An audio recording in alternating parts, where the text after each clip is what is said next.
요한계시록 3장 7절로 13절입니다. 빌라델비아 교회의 사자에게 편지하라.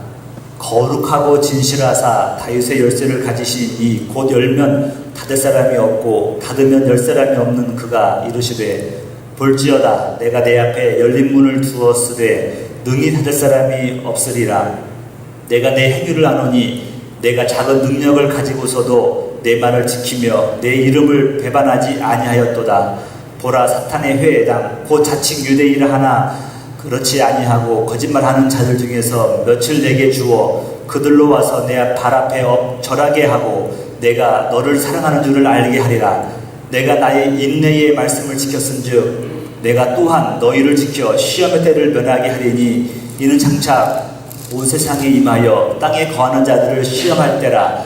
내가 속히 오리라. 내가 가진 것을 굳게 잡아 아무도 내 멸류관을 빼앗지 못하게 하라. 이기는 자는 내 하나님 성전에 기둥이 되게 하리니 그가 결코 다시 나가지 아니하리라. 내가 하나님의 이름과 하나님의 성 곧 하늘에서 내 하나님께로부터 내려오는 새 예루살렘의 이름과 나의 새 이름을 그 위에 기록하리라.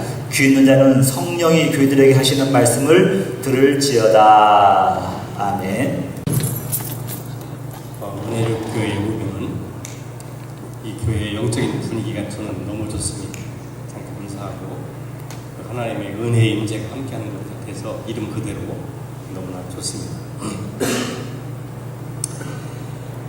여러분들 요한계시록을 읽어보신 적이 있으시죠? 근데 너무 상징적인 언어도 많고 그래서 그리고 논리적으로 이해하려고 할 것 같으면 도대체 이게 안 풀어지는 그런 구절들이 많아서 그 요한계시록을 읽는 것을 포기하는 사람들도 꽤 있습니다. 자, 그런데 요한계시록을 이해하는 그 열쇠를 몇 가지 가지게 될 것 같으면 너무 흥미진진하고 너무 큰 그 위로가 되고 은혜가 되는 것이 바로 요한계시록의 말씀이라고 생각이 됩니다. 오늘 본문의 말씀은 요한계시록을 위해서 7교회가 등장하는데 그 7교회가 아시아에 있는 겁니다. 근데 이 7교회는 마지막 때에 하나님의 교회를 전체적으로 대표하는 교회라고 이렇게 보면 맞는 것이죠. 자, 그런데 1장에서는 예수 그리스도께서 나타나시는 그 예수님의 모습이 보이고 2장, 3장에서 이제 교회들에게 주님께서 말씀하시는 거죠. 그런데 하나 이해할 것은 뭔가 하면은 예수님께서 교회들에게 말씀하실 때 예수님 말씀한다고 끄트머리 가서는 뭐라고 결론을 맺냐면은 성령이 교회들에게 하시는 말씀을 들을저다 이렇게 끝을 맺는단 말이죠. 다시 말해서 부활하신 주님께서 우리에게 말씀하시는 것은 성령님을 통해서 말씀하신다 하는 것을 우리가 알 수가 있습니다. 그래서 오늘 제가 증거하는 이 말씀은 바로 주님께서 성령을 통해서 우리에게 주시는 메시지죠. 그 중에 한 메시지를 제가 선택을 한 것입니다. 그 왜 하필이면 빌라델비아 교회에 보내는 이 메시지를 선택했느냐? 그것은 제가 지금 중국에서 사역하고 있는 상황과 상당히 맞아떨어지는 것이 있기 때문에 선택을 했습니다. 자, 그래서 여러분이 알다시피 요한계시록에서는 7교회가 있는데 그 중에서 어떤 교회는 책망만 듣고 어떤 교회는 칭찬만 듣고 어떤 교회는 칭찬도 듣고 책망도 듣고 이제 그렇게 구분할 수가 있죠. 이게 세 종류 구분되는데 오늘 우리가 참 살펴보게 될 이 교회는 주님께 칭찬만 들은 교회죠.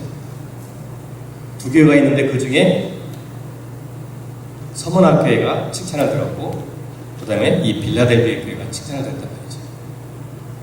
근데 칭찬을 들은 교회가 어떤 교회인가 가만히 살펴봤더니 이 땅에서 핍박과 환난을 당하고 있는 교회, 순환당하고 있는 교회가 그 주님께 책망 들을 것이 없고 칭찬 듣는 교회로 이렇게 서 있는 모습을 볼 수가 있고요. 그리고 오늘 빌라델비아 교회는 사실은 제가 이 선교적으로 풀어볼 것 같으면 이것은 전도하고 선교하는 교회가 칭찬 듣는 것을 우리가 볼 수가 있습니다. 이 2교회가 칭찬을 들은 것이죠.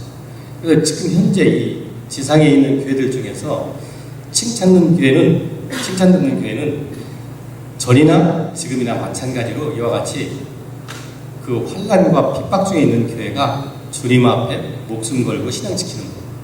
그런 교회는 딴 생각할 여지가 없지 않습니까?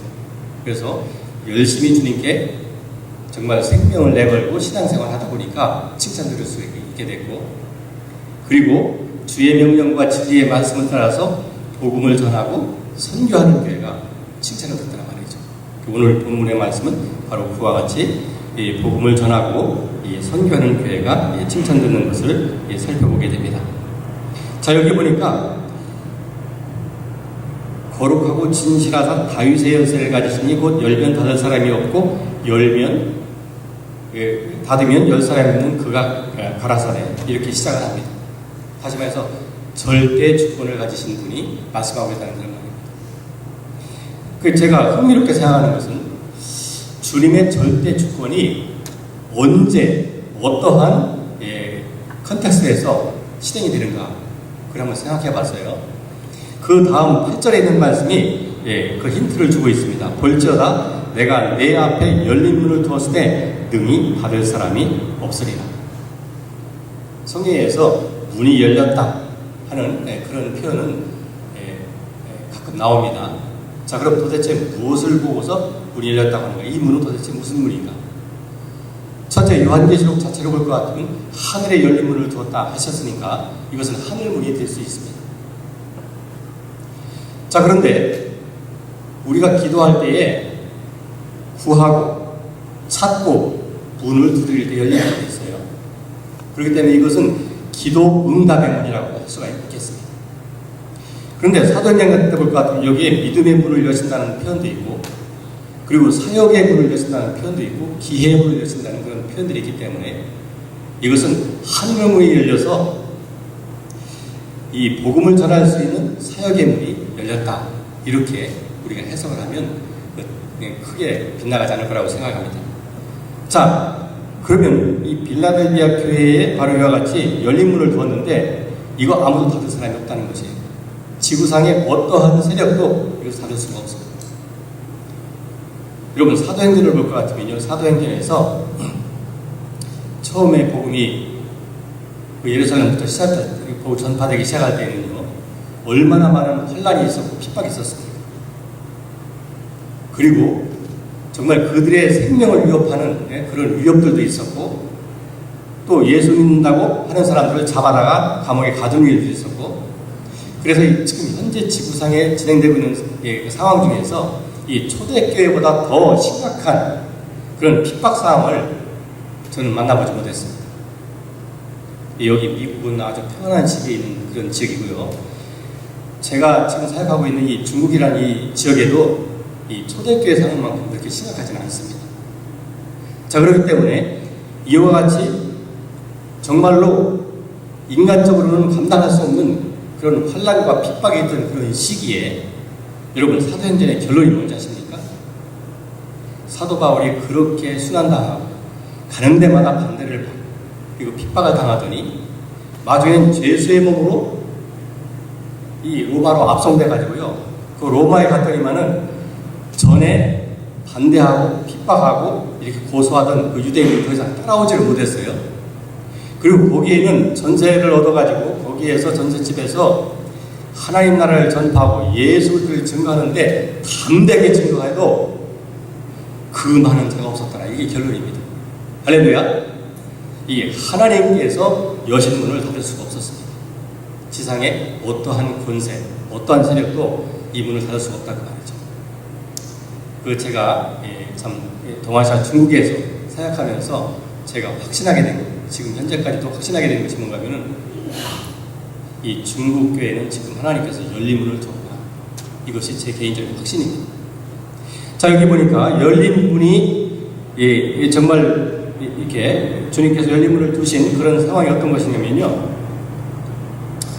여기 내가 내 행위를 하느니 네가 적은 능력을 가지고도 내 말을 지키며, 이런 말씀이 있습니다. 이 말씀이 너무나 진실하게 느껴집니다. 여러분, 이 중국 교회가 이 지구상에서 지금 가장 빠른 속도로 성장하는 교회라고 하지만, 여러분 실제로 중국에 와서 그들의 상황을 볼 것 같으면 참으로 열악한 상황입니다. 그리고 그들이 참으로 연약하다, 힘이 없다 그런 생각이 듭니다. 최근에 발생한 사건 하나를 여러분들에게 소개하면 이 중국의 한 지역에서 이 십자가 때문에 사건이 벌어졌습니다. 오늘 여기 오다가 보니까 이 교회에 십자가가 이렇게 아주 반듯하게 달려있는 모습을 보고 참 저는 감회가 새롭습니다. 그 중국의 한 지역에서, 제가 지역은 말씀드릴 수 없지만 한 지역에서 이 정부 관리 하나가, 이 고위 관리겠죠, 관리 하나가 교회 건물에서 이 십자가가 이렇게 눈에 띄게 달려있는 것을 보고 저 십자가 눈에 거슬린다 라고 시비를 걸었습니다. 그 부하들이 충성하느라고 그때부터 시작해서 이 십자가를 철거하는 절차에 들어가게 됩니다.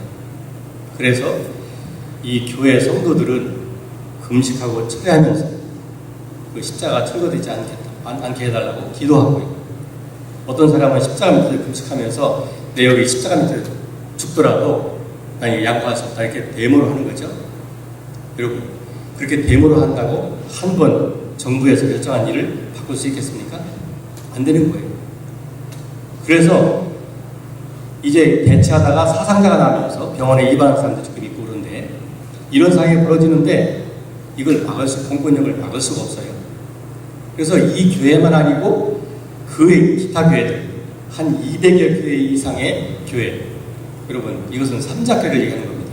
정부에서 인정한 교회예요.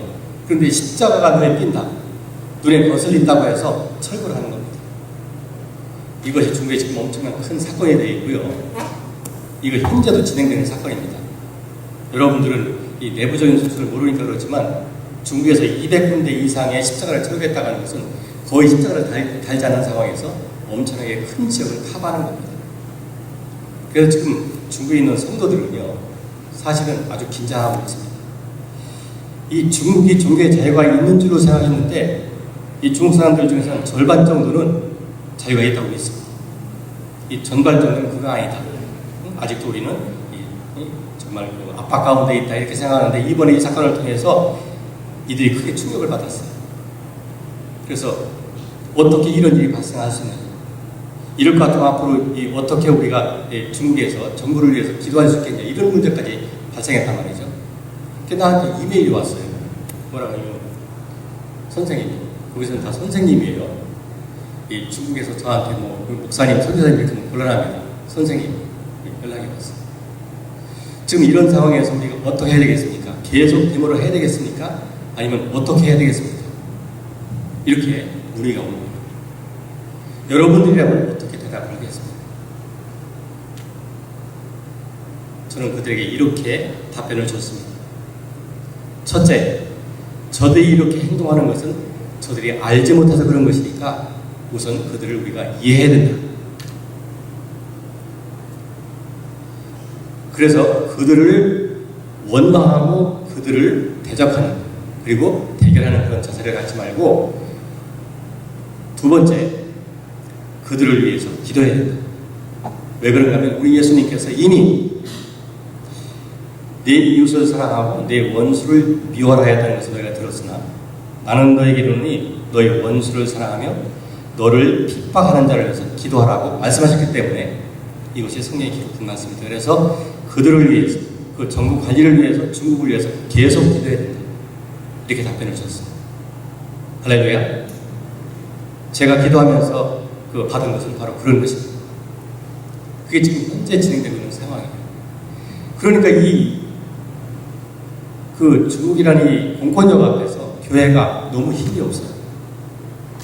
자, 그런데 감사한 것은 제가 이제 중국에 가서 지금 3년이 지나서 4년이 돼가는데 한 1년 정도는 언어 배우는 데 집중을 했고 그 1년 후부터는 제 신분을 유지하기 위해서 이 언어 공부하는 그런 유학생으로 등록을 했지만 그러나 공부하면서 사역을 하기 시작한 거죠. 그런데 이 중국에서 정말로 이게 하나님께서 지금 열린 문을 줬구나 하는 그런 확신을 갖게 되는 것이 뭔가면요, 이 중국에서는 외국인이 함부로 전도할 수가 없습니다. 중국인이 중국인에게 복음을 전하다가 잡히면 그것은 문제가 안 돼요. 경고는 받아도 감옥에 가는 일도 없습니다. 그러나 외국인이 중국인에게 복음을 전하면 이것은 잡힐 것 같으면 범법행위가 되기 때문에 당장에 추방이 되는 것이죠. 근데 하나 감사한 것은 제 생긴 게 그 서양 사람 같습니까? 아니면 중국 사람 같습니까? 중국 사람 같아요. 말만 잘할 것 같으면 분간이 안 되는 거예요. 그리고 제가 중국에 가보니까 또 한 가지 이점이 하나 있더라고요. 제 이름이 이영기인데 중국말로 할 것 같으면 리룽지 이렇게 돼요. 근데 리룽지라고 하는 그 비슷한 발음으로 나오는 중국의 유명한 사람이 있더라고요. 그게 누군가 하면요, 당나라 때 그 문화가 가장 전성기에 있을 때 중국을 사셨던 황제 이름이 리룽지예요. 할렐루야. 그 제가 소개할 것 같은 이 사람들이 괜히 나는 별거 없는데 그 사람들은 벌써 그 황제가 딱 인상에 떠올라가지고서 나에 대해서 일단 자세가 달라지는 거예요. 그런 이런 점도 있더라고요. 그래서 아니 거기 선생님들이 가서 그냥 숨어 다니면서 복음을 안 전할 것 같으면 뭐 하러 갔어요? 그래서 우리 이제 집사람한테 이제 기도 부탁하고, 여러분들이 기도 부탁하는 것은 저희 집사람이 이렇게 기도합니다. 주님, 이영기 선생을 봐선 안 될 사람은 눈이 멀게 하시고, 이영기 선생을 꼭 봐야 될 사람은 눈을 열어서 보게 하시고, 그렇게 되게 한다고 매일 기도하고 있어요. 여러분들 앞으로 그렇게 기도해 주실 거랍니다. 그래서 제가 복음을 전할 때 한 번도 잡힌 적이 없어요. 물론 거기서는 함부로 복음을 전하기도 참 쉽지가 않습니다. 왜 그러냐면은 이 상대방이 복음을 영접하면 할렐루야 감사한 일이지만, 거절하고 불만스럽게 여기고서 떠나가게 될 것 같으면 꼭 누가 알아요? 거기 공안에다가 리포트 해버릴 것 같으면 나는 아주 추억이 되는 거죠. 그래서 사실 복음을 전할 때 신중하게 전하는 건 사실이지만, 제가 한 1년 반 정도 사역하면서 개인적으로 한 30명 이상에게 복음을 제시했습니다. 그런데 놀라지 마십시오. 그 중에 한 사람도 거절당한 사람이 없습니다. 할렐루야. 여러분, 이거는 제가 한국에서도 이런 상황을 전도했을 때 거절당한 사람이 한국에 있어요. 태국은 말할 것도 없고 미국도 마찬가지입니다. 근데 아직까지는 200%가 깨지지 않았더니 제가 복음을 제시하기 시작한 사람은 다 영접이 되었어요. 할렐루야. 이것을 통해서 제가 여기는 지금 하나님께서 복음 전도의 문을 열어놨구나. 할렐루야. 그리고 이 문은 아무도 다른 사람이 없을 거라고 저는 확신합니다. 자, 그래서 사실은 제가 키운 제자들 중에서 자기들은 예수를 믿지만 부모가 안 믿으니까 상당히 고충을 느끼는 사람들이 많거든요. 미국도 그런 경우가 있는지 모르겠는데, 자녀들은 믿는데 부모가 안 믿어요. 그러면 자녀가 부모를 전도하는 것이 수월합니까? 수월하지 않습니까? 씨가 안 먹히는 거예요. 자기들 자녀니까 그냥 너나 잘하고 우리는 신경 쓰지 말라 그러는 거예요. 자, 그런데 이렇게 거절하는 사람도 제가 복음을 전할 때는 무슨 나한테 뭐가 있는지 모르지만 어쨌든 그들이 그대로 무릎을 꿇고 주님을 영접하는 사건들이 벌어지는 거예요. 그래서 이것이 소문이 나가지고 제가 가르친 제자들 중에서 이제 흩어진 제자들이 부모가 안 믿는 사람들은 제발 우리 집에 와서 우리 아빠 엄마 좀 전도해달라고 지금 사정을 하고 있는 그런 상황이에요. 저는 언젠가는 이 기록이 깨질 겁니다. 그러나 아직까지 깨지지 않았으니까 감사한 거예요. 그렇게 뺀들뺀들하면서 안 믿던 사람도 한 방에 녹았으니까. 할렐루야. 자, 이런 걸 보면서 중국에는 지금 현재 주님께서 열린 문을 두었구나, 이제 그런 확신을 갖게 됩니다. 중국의 성도들이 사실은 아까 인 것처럼 능력이 많지 않습니다. 정부가 밀어붙일 것 같으면 막을 힘도 없어요. 근데 감사한 것은요, 이렇게 연약한 가운데서도요, 한 번 주님을 영접한 사람들이 주님을 사랑하는 그 정도는 우리가 배울 만합니다. 그들이 주님을 사랑하고 그들이 주님께 헌신하고 그들이 주님 말씀대로 살려고 하는 그 정도는 정말 우리가 감동을 받을 수 있고요, 정말 배워야 되겠다는 생각이 듭니다. 제가 한 가지 최근에 발생한 일을 말씀드린다면은, 제가 여기 오기 전에 그 마지막 오기 전에 그 세례를 주고 보낸 사람이에요. 제가 사역하는 지역에는요, 이게 서남대학이라는 이런 대학인데 이 지역은 중국 내에서 상당히 유수한 사범대학입니다. 그래서 여기 있는 사람들은 공부하고 난 다음에 거의 대부분이 전국으로 흩어져서 선생님이 되는 거예요. 자, 그래서 이 선생님이 될 것 같으면 그 학생들이 끼친 영향이 참 크다고 생각하고, 아, 대단히 전략적이다 이런 생각이 들어서 여기에서 제가 사역을 좀 하고 있습니다. 근데 이 자매도 이제 졸업하고, 금년에 졸업했습니다. 졸업하고 자기 이 파송 지역에 가서 지금 선생을 하려고 지금 훈련을 받고 있는 거예요. 자, 그런데 제가 이 사역지에서 보니까요, 이 세례받는 것이 참 중요하다는 생각을 하게 됩니다. 이 한국에서는 사실 상대적으로 세례받는 것을 소홀히 여긴 경향이 있는데 이것은 대단히 잘못된 신앙이라고 생각합니다. 분명히 성경에서는 믿고 세례받는 사람은 구원받는다고 했거든요. 저를 때문에 세례받는 것은 자기 믿음을 공개하는 것이면서 이것은 주님의 명령을 순종하는 의미가 담겨 있습니다. 그리고 세례받은 사람들은요, 그 삶의 태도가 확실히 달라집니다. 이 자매도 세례받고 난 다음에 태도가 달라져서 전보다 더 열심히 기도하고 더 열심히 성경 읽고 그러는 거예요. 그러니까 자기 지역에 가서 거기서 교회가 하나도 없습니다. 이제 제가 돌아가게 될 것 같으면 이 지역을 방문하려고 합니다. 그래서 이 자매를 중심으로 해서 그 교회에 그 몇몇 사람들을 전도해서 하나의 모임을 구성하려고 해요. 지금 이와 같이 모임이 구성된 것이 벌써 4개가 있습니다. 이것은 그 제가 혼자 해서 되는 것은 아니고 그들과 함께 하면 이 가능하단 말이죠. 근데 그 지역에서 지금 딱 자기 하나밖에 없는 거예요. 여러분, 다른 사람 다 믿는 사람이고 자기 하나가 예수를 믿고 따르는 사람인데 기가 죽을 수도 있지 않겠습니까? 근데 이 자매가요, 매일 기도하고 매일 성경 읽고 그러면서 정말 기독교인의 삶을 살아갈 때 다른 사람들 눈에 보이게 한두 명이 그런 것이 아니고, 야, 너한테는 다른 사람에게 없는 어떤 빛이 있다, 이렇게 말을 한다는 거예요. 이게 한두 사람한테 얘기 들은 것이 아니고 여러 사람한테 들은 거예요. 그러면 주님 안에서 기뻐하고 그 마음의 평안, 그런 모습이 얼굴에 나타나지 않겠어요? 그러니까 다른 사람들이 얘한테는, 너한테는 뭔가 something different가 있다, 그러면서 내 얼굴에 빛이 있다고 하더래요.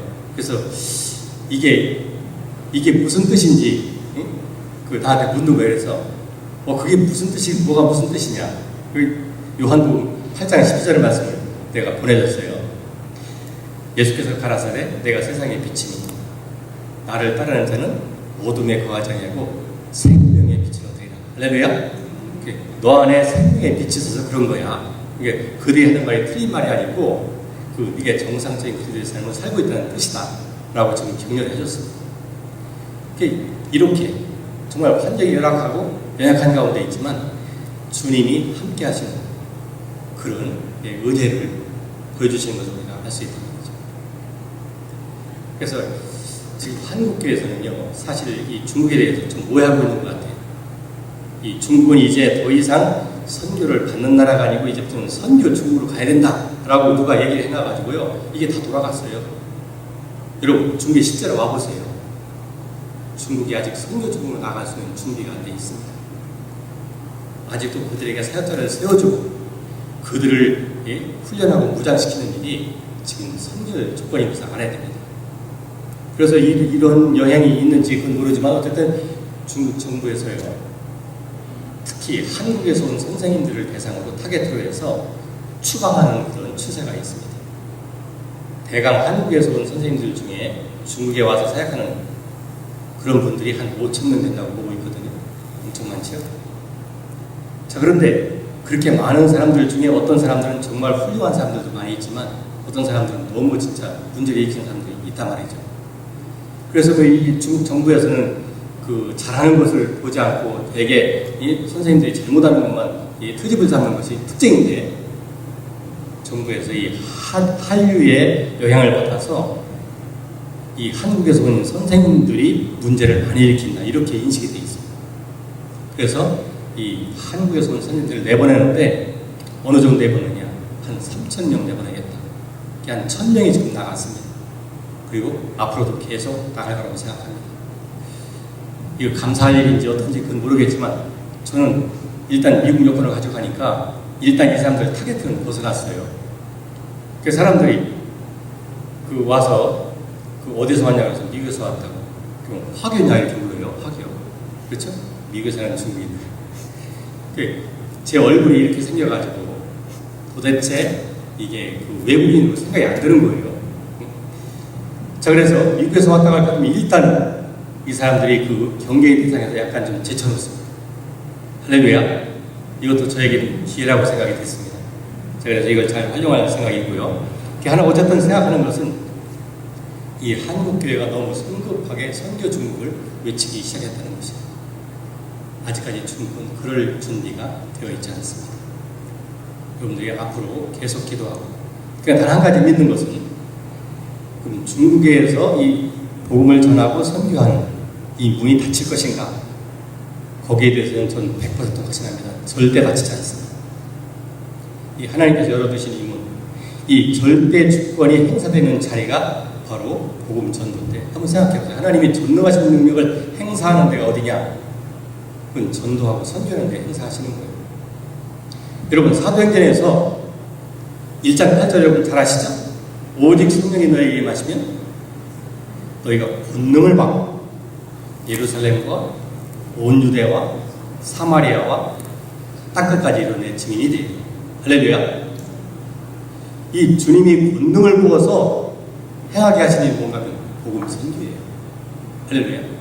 그 여러분들도 사실 여러분 삶에서 하나님의 능력을 fully 전적으로 경험하고 싶을 것 같으면 여러분 주님의 전권이 행사되는 그 자리에 서 있으시면 되는 겁니다. 그래서 하나님의 은혜의 기적을 보기 원하십니까? 여러분 기도하시고 복음 전하는 일에 한번 헌신해 보시기를 바랍니다. 거기에 주님의 손이 역사하는 것이에요. 그리고 하늘과 땅의 모든 권세를 내게 주셨으니 그럼 너희는 가서 모든 족속 제사를 삼아 아버지와 아들과 성령의 세를 주고 내가 너에게 분부한 모든 것을 지키게 하고, 거기서 하늘과 땅의 모든 권세를 동원하는 자리가 어디입니까? 복음 전하는 자리예요. 이 교회가 하나님의 능력을 경험하기 원하십니까? 그러면 주님의 이름으로 복음 전하고 기도하는 데 한번 힘써보시기 바랍니다.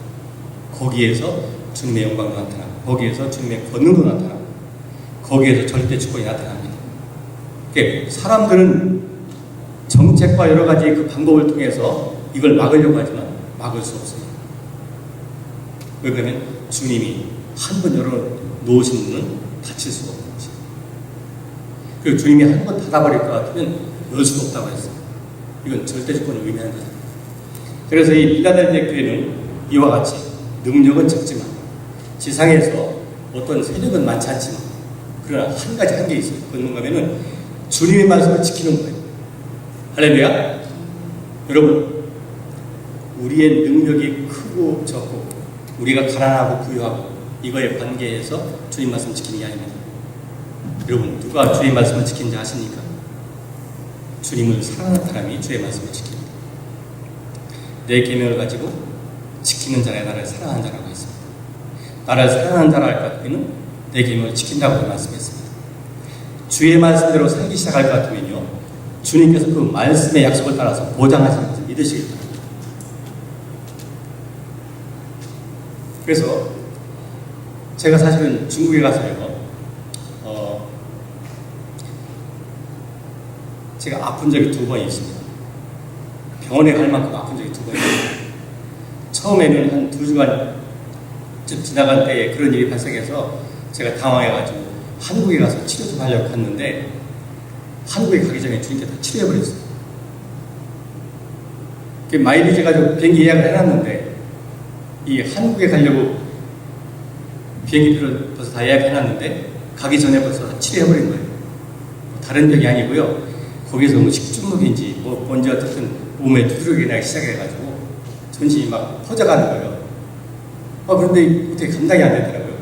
그게 중국 병원에 갈 수도 없고 그래서 끙끙 앓고 있다가 안 되겠다. 한국에 가서 치료받아야 되겠다. 왜 그러냐면요. 이 미국이라는 데는 도대체 의료보험이 너무 비싸가지고 이것을 감당이 안 돼요. 내 개인적으로다가 우리 OMS를 통해서 해결할 것 같으면 개인적으로 600불씩 한 달에 달라는 거예요. 그거 어떻게 감당합니까? 안 한다고 했죠. 저희 집사람이 직장에 다니는데 직장에서 해결하면 한 100불 정도 내면 되는 거예요. 그것도 이제 비싸다는 생각이 들어서 그것도 안 하겠다. 제일 싼 게 어디냐면 한국이에요. 한국에 있는데 개인으로 해도 이게 한 70불이면 해결이 한 달에. 지금은 더 감사한 것은 우리 둘째 아들이 한국에서 국제학교 선생님이 있거든요. 그래서 그 아들이 그 보험을 듣는데 나는 그냥 거기다가 이렇게 붙이는 거예요. 그래서 저는 아무것도 안 내고 지금 보험 카바를 갖고 있습니다. 그래서 한국으로 가려고 했던 거예요. 그랬더니 한국 가기 전에 다 해결해 버렸어요. 할렐루야. 한 몇 달 전에 제가 또 한 번 아픈 적이 있어요. 제가 몸이 좀 약해졌는지 이게 왜 여름철에 감기가 드니까. 근데 감기가 들리기까지는 좋은데 이 기침을 너무 그냥 심하게 하는 거예요. 이게 중지가 안 되는 거예요. 그래서 우리 애들이 보고서 기도해달라고 했는데 아니 선생님이 아프니까 이게 말이 안 되더라고요.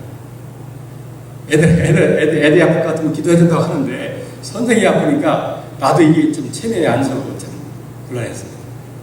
그래서 이제 기도하는 거예요. 하나님 도와주세요. 한 3주간 이렇게 아파놓으니까 우리 아이들이 다 알게 됐습니다.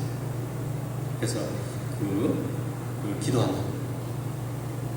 그 기도했는데 하나님께서 어떻게 은혜를 베푸셨냐면요. 한 번은 거기 어떤 신학교에서 내가 강의를 했습니다. 강의하면서 어떤 내용을 강의했냐면은 오늘날 하나님의 음성을 듣는 법, 뭐 이런 거에 대해서 강의를 했단 말이죠. 그래서 하나님의 음성을 들을 수 있다. 그런 이 제목이 참 흥미진진하지 않습니까? 제가 이렇게 강의하고 수련할 때 가끔 가다가 이제 하는 그런 강의인데 쭉 얘기하고 내가 뭐라고 했어요. 여러분들도 집에 가서 오늘 이렇게 이런 방법을 통해서 하나님께 한번 질문을 해보고 하나님께서 뭐라고 말씀하시는지 들어보고 내일 와서 우리 나눕시다. 이렇게 얘기한 거예요. 나도 그러면서 그렇게 얘기해놓고 나는 안 할 수 없잖아요. 그날 저녁에 와가지고 이제 기도하는 겁니다. 하나님, 주님께서 오늘도 말씀하시는 것을 강의했습니다. 그리고 내일 숙제가 이런 것인데 주님, 나에게도 말씀하옵소서. 내가 그들에게 나눌 수 있는 말씀이 있게 주옵소서. 그런 식으로 기도를 했어요. 저는 사실은 초저녁에 일찍 자는 편이고요. 한 9시에서 되면 자고요. 그 다음에 새벽에는 너무 일찍 일어나요. 한 2시나 3시쯤 일어나요. 그때 기도하는 거예요. 기도를 하는데 갑자기 주님께서 이렇게 말씀하십니다. 너의 병을 내가 낫게 했다. 할렐루야. 그래서 그냥 아멘 해버렸죠. 아멘. 한 3주간 고생하던 아주 나를 갖다 어렵게 만든 그 문제가 주님이 한순간에 해결해 주는 거예요. 아멘 했어요. 그리고서 그 다음날 가서 간증을 했죠. 하나님께 감사합니다. 나는 어제 기도했을 때 주님께서 나에게 이렇게 축복하시는 말씀을 주셨습니다. 할렐루야. 그 이후로 내가 아팠겠어 안 아팠겠어요? 아팠으면 내가 간증도 안 하지. 할렐루야. 주님께서 오늘도 역사하십니다. 우리가 주님 앞에 신음하면서 기도하고 간구할 때 주님 들으신다는 거죠. 저는 이제까지 제가 이런 얘기를 드릴 수 있습니다. 제가 예수 믿고 난 다음부터 이제까지 지나간 일들을 쭉 회상해 볼 것 같으면요. 우리가 기도하고 구하는 것을 응답하지 않는 것이 없어요. 다 응답했어요. 할렐루야. 지금 현재 내가 중국에 가서 일하고 있는 이것까지도 주님의 응답인 것이죠. 그래서 우리 애들은 그 얘기를 했어요. 이 기도의 확증을 주기 위해서 했죠. 그들이 놀란 게 2가지입니다. 첫째는 난 이제까지 어려서부터 내 기억이 있는 한 거짓말한 적이 없다. 또 한 가지, 내가 예수 믿고 난 다음부터 주님 앞에 기도하고 구하는 것을 현재까지 응답하지 않는 것이 없다. 할렐루야. 애들이 놀라더라고요. 도전도 받고요. 지금 여기 빌라델비아 교회가 바로 그런 교회예요. 내가 내 앞에 열린 문을 두었다. 이것은 기도 응답의 문이라고 할 수 있다니까요. 그러니까 그들이 구한 것을, 그들이 말씀대로 약속대로 구한 것을 다 응답해 주십니다. 할렐루야. 그리고 주님의 인내의 말씀을 지키니까 내가 내 말을 지켰으니까 나도 너를 지키겠다. 그런 거예요. 마치 이 기차가 이 궤도를 위해서 달리게 될 것 같으면 안전을 보장해 주겠다. 그런 말씀과 같은 거예요. 사실은 주의 말씀대로 그들이 구했기 때문에, 주의 말씀대로 그들이 지켰기 때문에 주님께서는 당신이 하신 말씀을 보장한다는 거죠. 주님을 벗어나가는 것은 보장이 안 돼요. 길을 이탈할 것 같으면 탈선하면 안 되죠.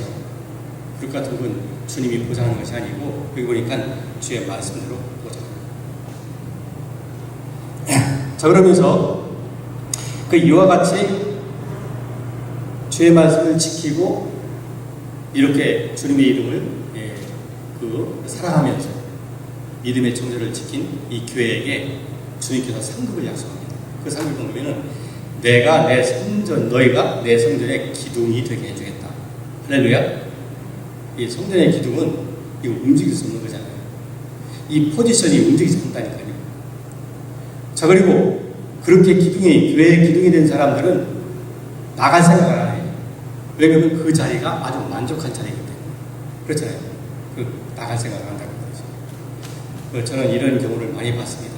참 가난하고 연약하고 믿음이 약한 것처럼 보이는 그런 사람이라도 진실하게 주님을 순종하는 사람들은요, 그 믿음이 점점 견고해져서 누가 와서 흔들어도 흔들리지 않는 그런 믿음을 소유하게 되는 것을 볼 수가 있습니다.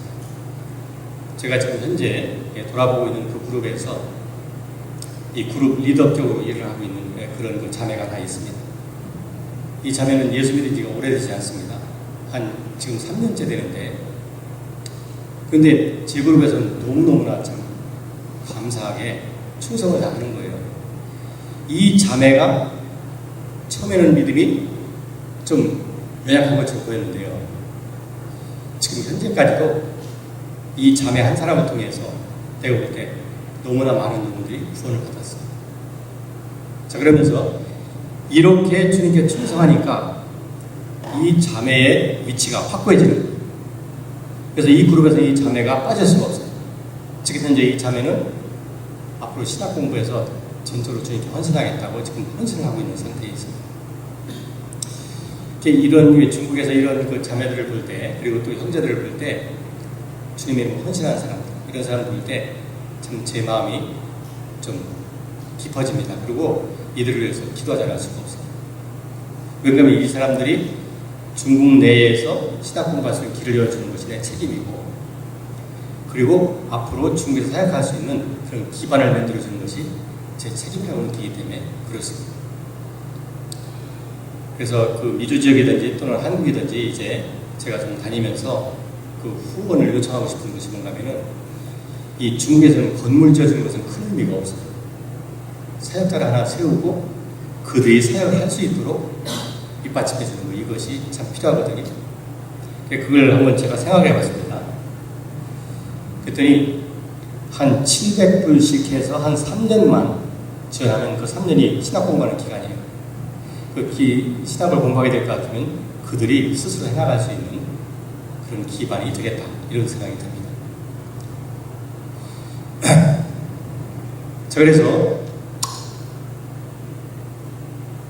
중국에 있는 그 형제 자매들이 헌신할 때 이 밖으로 나와서 공부하는 것을 제가 추천하고 싶은 생각이 없어요. 왜냐하면 미국에 온 그런 중국에서 온 형제 자매들이요, 다 안 돌아갑니다. 거의 안 돌아가요. 이것은 문제가 있다, 이건 길이 아니라는 생각이 들었고요.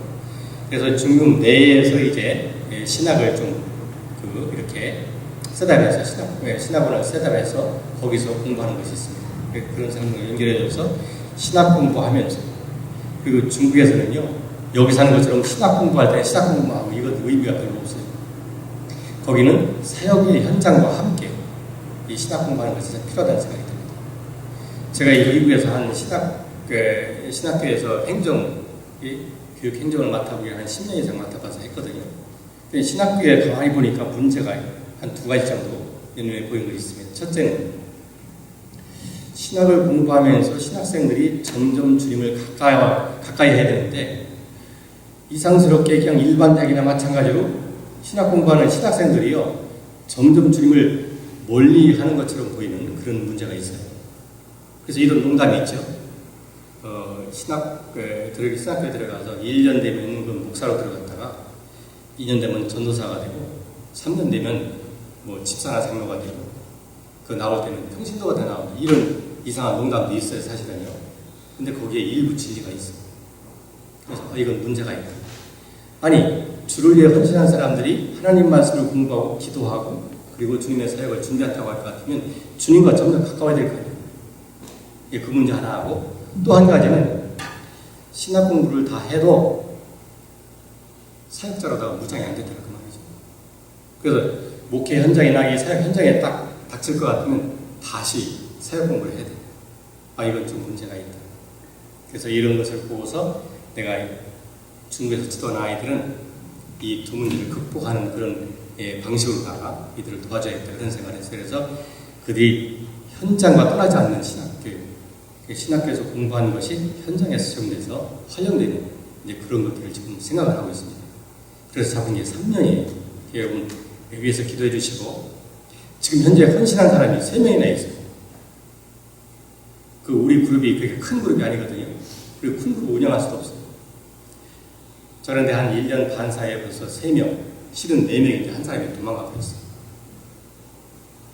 이 친구를 내가 굉장히 아꼈는데 그래서 믿음의 아들처럼 생각하고서 내 집에서 한 6개월 동안 데리고 있었는데 그 부모의 반대도 극복되는 것처럼 보였어요.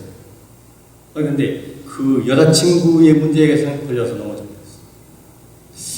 그래서 이 중국의 대학생들이 여자친구 문제, 남자친구 문제가 엄청 심각하다는 생각이 들었습니다. 특히 신앙생활하는 데서 굉장히 중요해요. 그래서 한 사람이 예수를 믿게 될 것 같으면 그 여자친구, 남자친구도 다 데리고 와. 그래서 둘이 다 믿을 것 같으면 문제가 없잖아요. 근데 한 사람은 믿고 한 사람이 안 믿을 것 같으면 반드시 문제가 되게 돼 있어요. 이 친구는 더군다나 신학 공부하겠다고 처음에 시작했기 때문에 그냥 조건을 걸었죠. 결혼한 상대는 결혼하기 전에 반드시 예수 믿는 자매여야 된다. 그 어떠한 변명도 거기는 소용이 없다. 네가 일반 신자라면 내가 이해를 해줄 수 있겠는데 너는 죄를 한다고 헌신한 사람인데 그럴 수가 있느냐. 그리고 손을 딱 걷고 있어요. 그래서 도망가 버렸어요. 내가 없는 사이에 슬그머니 열쇠 놓고 자기 집 챙겨가고 가버렸어요. 그래서 지금 연락이 안 닿습니다. 그래서 제가 기도합니다. 하나님, 이 아이가 당한 문제를 내가 이해하지만 지금은 걔가 이해할 수 없을지라도 한 3년쯤 방황하다가 다시 돌아올 수 있도록 축복하옵소서. 그러면 결혼하고 난 다음에 그 세상에 이제 그 경험을 하고서 그 다음에 돌아올 것 같으면 그걸 믿을 수가 있죠. 그때는 내가 제대로 훈련을 할 생각을 가지고 있습니다. 중국에서 지금 현재 아무런 보장도 되어 있지 않는 상태에서 신학 공부하겠다고 나서는 자체가 이것은 그 은혜의 기적이라고 생각할 수 있습니다. 여러분들 이 문제를 위해서 기도해 주시길 부탁합니다. 지금 현재 3명이 그 신학 공부를 하겠다고 나섰는데 한 사람은 실패하고 나서 이제 지켜보는 거예요. 이게 어느 정도까지 극복할 수 있는가. 정말로 자기를 부인하고 자기 십자가를 지고 주님을 따를 준비가 되어 있다고 할 것 같으면 내가 후원해 줘야죠. 그런 생각을 갖고 있습니다. 자, 이것이 필라델비아 교회에게 주신 말씀입니다. 그리고 이것이 제가 중국교회에서 본 상황입니다. 중국교회는 연약하긴 하지만 그러나 하나님과 교통할 수 있고 그리고 하나님의 능력을 힘입고 있는 그 지금 현재에도 하나님 초대교회에 일어나는 그런 역사가 지금 현재도 중국에서 일어나고 있습니다. 제 개인적인 얘기했지만 다른 사람들도 다 정말 이 선교 현장에서는요 여기에서와 조금 다른 그 주님의 은혜가 있는 것 같아요. 여기에서는 제가 별로 이렇게 기적을 못 봤거든요. 근데 거기서는 더 많이 봐요. 물론 이제 이 복음을 전하고 이 선교하는 데 집중하기 때문에 그런 것도 있을 거라고 생각합니다. 아까 말씀드렸죠? 주님의 절대적인 주권, 권능이 역사하는 자리, 그게 바로 복음을 전하고 선교하는 자리라는 거 여러분 기억하셔야 됩니다. 오늘 이 말씀 여러분 마음에 담아두시고 이것이 마지막 때에 칭찬 듣는 그리고 승리하는 교회의 비밀인 것을 여러분에게 말씀을 드립니다.